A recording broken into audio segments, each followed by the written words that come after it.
I'm sorry to hear that, my friend. I gotta say, though, that when I first heard of Kitty Pryde and Wolverine, I had no idea what to expect. I just picked it up on a lark, and that was years ago. And it wasn't until I read it that I went, oh crap, this is actually an important part of Kitty Pryde and Wolverine's history. Which makes me start to wonder, and kind of one of the reasons that I started the channel, other than to encourage reading, is it's our responsibility as longtime collectors to bring in new readers so that they can understand other than what they've just seen on the big screen, i.e., people kind of know Kitty from Days of the Future Past movie and the, what was it, X-Men, part of X-Men 2 and X-Men 3. I think she was in 3. Yeah, 3. Something like that. But anyway, that's the degree that a lot of people know Kitty from.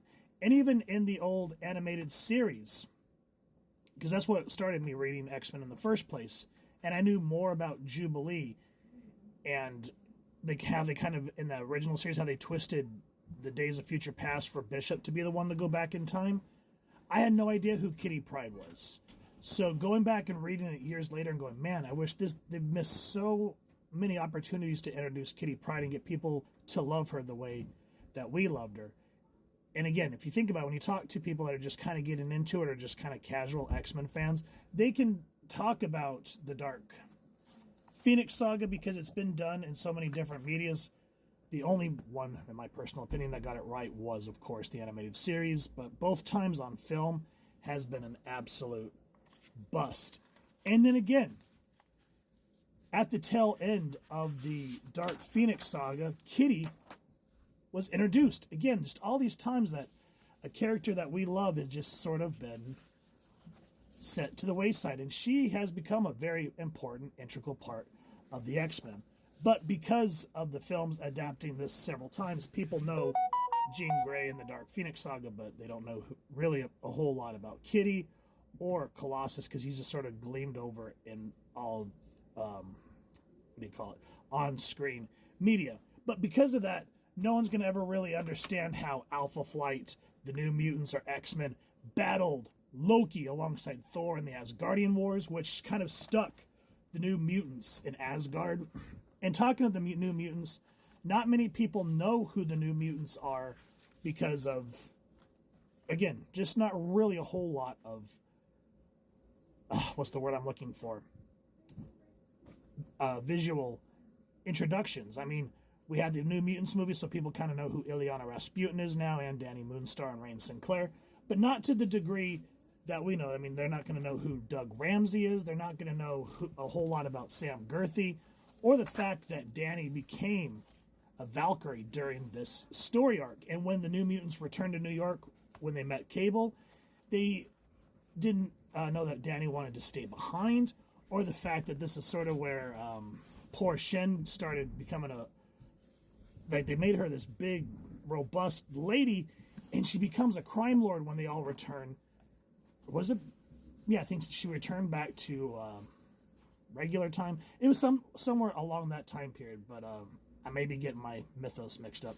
But again, just going back to that, this has never been adapted on TV or film, so no one's going to ever know about the Asgardian Wars or the God Loves, Man Kills, because again, has not really been adapted. A lot of new viewers are going to know about Operation Zero Tolerance and a little bit about Onslaught because they've, from what I understand, have teased it in X-Men 97. I haven't watched it yet, but think of it this way. Because they did Fatal Attractions there towards the end of the first season, spoiler alerts if you haven't watched it, but now a lot of people are running out and want to get Wolverine 25, or not Wolverine 25, X-Men 25 and Wolverine 75 and all those parts of that series.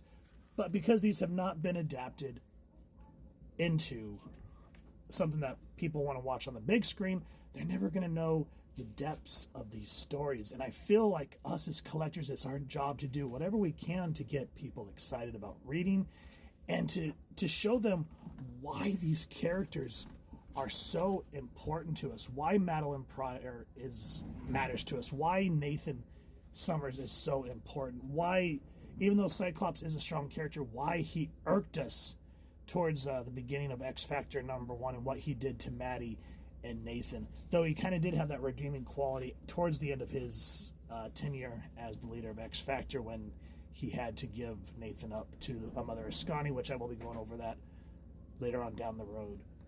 But until movie theaters and TV writers can get a hold of these and adapt them correctly, I feel like us as comic book fans, it's our job to introduce these to the new generations of readers so that they can see why these characters have such rich histories and all these stories that they're missing because they just want to watch them on TV or in the movie theater.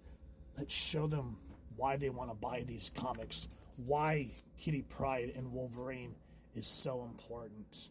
And that's why when I do these reviews, I say if you've enjoyed what you've seen, please first and foremost support your local comic shop so that you can go grab these. And even if you can't, even if a lot of shops don't have physical copies, which, you know, they're limited to what's in the shop, there's always ways that they can order at least the collected trade for you. So that way you can read it, and if you loved it, you can go back and get the individual series. I've done that many times where I've read a book in its collected form, and I went, damn, I want to own the actual run. So I'll go back and try to hunt those bad boys down. That's what I did with the Dark Phoenix sagas. I kind of read it all the way through and then finally worked my way up and have all of Claremont's Uncanny X-Men run.